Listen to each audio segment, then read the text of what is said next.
Oo, ginamit lang kita. At kahit kailan, hinding-hindi kita magagawang mahalin. Baliw ka!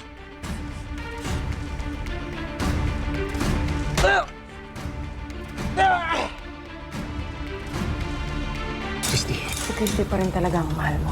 hindi naman nawala ang pagmamahal ko sa kanya. At alam mo yun, Hana, nagbigay daan lang ako dahil humiling siya na huwag ko siyang obligahin na makipagrelasyon. Pero hindi nawala yung pagmamahal ko sa kanya. Dito muna ako magtatago pansamantala para makapagplano. Hindi ko pa rin kayo titigilan. Babawiin ko ang anak ko. Saka ulit ako gaganti. Kung gaano natin ang nagpasan lahat ng pagsubok, kung paano tayo lumaban. Para sa isa't isa at para sa pamilya natin. Mahal na mahal kita. Kaya dalawa ang buhay ko.